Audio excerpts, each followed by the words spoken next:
Bienvenue à la nouvelle appellation très contrôlée du Togo, Gnassingbé Landa. Je le pense, je l'assume, parce que ce qui se passe dans ce pays de l'Afrique de l'Ouest est tout sauf une gestion gouvernementale et tout sauf la cohésion sociale et nationale et tout sauf le développement et tout sauf ce que nous appelons une intégration entre Togoïens. Déjà, je vais commencer par la modification de la Constitution, qui est devenue monnaie courante pour plusieurs chefs d'État aujourd'hui. Le fils de l'autre, l'ami des autres, ne s'est pas empêché également de goûter à cette sauce. Modifier la Constitution, s'éterniser aux affaires. Nous le savons, il n'y a pas très longtemps, c'était effectivement, je crois, entre mars et avril, où Monsieur le Président de l'époque du Togo, avant que ça ne devienne Gnassingbé Land, avait demandé la relecture, on va le dire, de la Constitution. Mais moi, ce que j'ai retenu dans cette nouvelle Constitution, c'est que le Togolais lambda n'ira plus aux urnes pour faire parler son choix, car ce sont les élus du peuple par le peuple, puis le peuple. Ça veut dire, ça se passera au Parlement avec les députés. Ils vont élire, ils vont même pas voter, ils vont élire le président. À qui appartient l'Assemblée?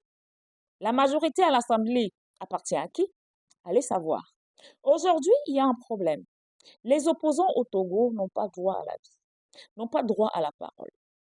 Il y en a même qui ont été faits prisonniers politiques. Certains n'ont pas supporté soit les tortures, soit la maltraitance en prison et sont décédés en 2020. Et là, l'on court encore vers d'autres décès qui s'annoncent. Ça, ce sont les décès rendus publics, parce qu'il y en a qui ne sont pas rendus publics. Vous attendez qu'un opposant a disparu, l'on ne sait pas où il est en exil. Et après, vous entendez, il est décédé. On ne sait pas ce qui s'est passé en exil. C'est-à-dire, le roi du Gnassingbé Land vous traque, même en exil. Je ne vais pas citer les morts là. Il y a un qui a été candidat à l'élection, candidat déchu. Il a passé durant son vivant à réclamer sa victoire volée par le fils de l'autre. À l'époque, c'était le Togo, avant que ça ne devienne le Gnassingbé Land. Puis il y a aussi un homme de Dieu d'église qui a longtemps combattu cette dynastie. Et aujourd'hui, il y a l'épiscopat qui demande la libération des prisonniers politiques. Il y a également une coalition de partis politiques et la société civile qui se sont réunis donc lundi 12 août dernier à Lomé pour réclamer la liberté des prisonniers politiques, sains et saufs.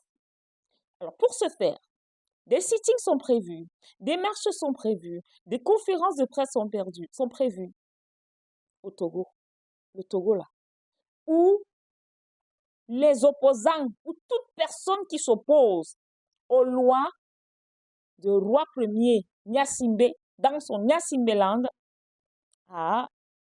ce sont les matraques et la prison qui vont vous attendre. Alors, la question que je pose aujourd'hui à mes frères togolais, est-ce que vous avez bien pensé? Est-ce que vous voulez encore des effusions de sang? Ou alors, est-ce que vous voulez encore des morts? Vous me direz, vous proposez quoi? Moi, je dénonce. J'en appelle à plus de vigilance et à beaucoup de sagesse. N'y allez pas avec une rage de vaincre. N'y allez pas avec l'envie de vengeance. À vous, monsieur Gnassingbé Ier, le roi du Gnassingbé Land, est-ce que pour une fois, vous qui voulez faire bonne figure chez les voisins, notamment l'AES médiateur, je pense à monsieur Doucet, il parle très bien, est-ce que monsieur Doucet ne peut pas vous donner des conseils et vous dire, finalement, il faut les libérer, de toutes les façons, nous sommes les gagnants? Ça ne sert à rien. Laissez-les s'agiter. C'est vous qui avez le dernier mot. Mais le dernier mot également peut être le mot de la réconciliation, de la paix.